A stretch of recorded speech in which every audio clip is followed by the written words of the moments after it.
Doug, as we were able to hear a little bit from Benedict there, Windsor Castle is an extremely important place, was a very important place to the Queen herself. She spent plenty of time there during her 70 years on the throne. Yeah, no, I mean, she had several, obviously, royal estates, royal residences.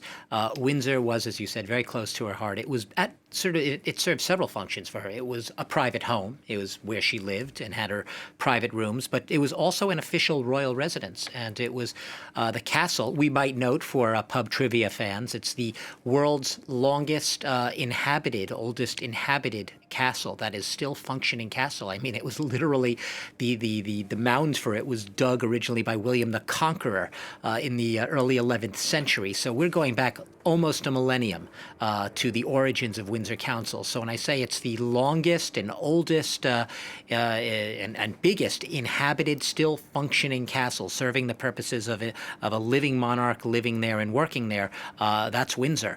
She spent a lot of time there. She spent actually a lot of the spring each year. She'd go for the Easter break, which was March and April. She would literally move from Buckingham into Windsor. She loved being out there, and she also in June she used to spend some time there. She would go there just before Royal Ascot.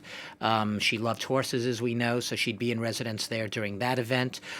She would be there for often to host heads of state, other monarchs, to have royal ceremonies and all sorts of investitures. So when I say it was a fully functioning palace throughout her reign, and really going back to even before she was queen, she would spend time there with her family, with King George VI, with her father, with her mother, the Queen Mother, as a kid. So some of her earliest, fondest memories stretch back to her time just hanging out, family life at Windsor Castle. And it is a giant complex. I mean, it's stretched over 13 acres. It's two big complexes. You'll see it in the images as our viewers are watching. They'll arrive down the long walk and go down Albert Road, and they'll go through the main gate. But it's really a raid along two quadrangles with a big round tower in the center. That's the tower built on that original mound. It's not the actual original tower that William the Conqueror first built a castle turret on.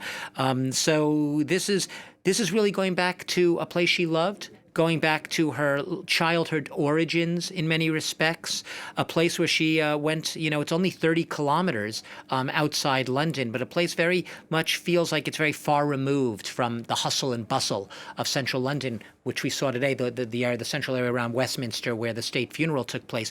A very different ambiance, a very different feel to it, a very peaceful, tranquil feel, and perhaps very appropriate to just the type of what we call committal service, a send-off for the Queen's soul that we're going to see in a couple of hours. Indeed, and the images that we've just been looking at now show that the hearse, the state hearse there, is now just arriving at the approach to the long walk up to Windsor Castle, where it will spend just under an hour now processing through the castle, members of the public gathering there before that service gets underway.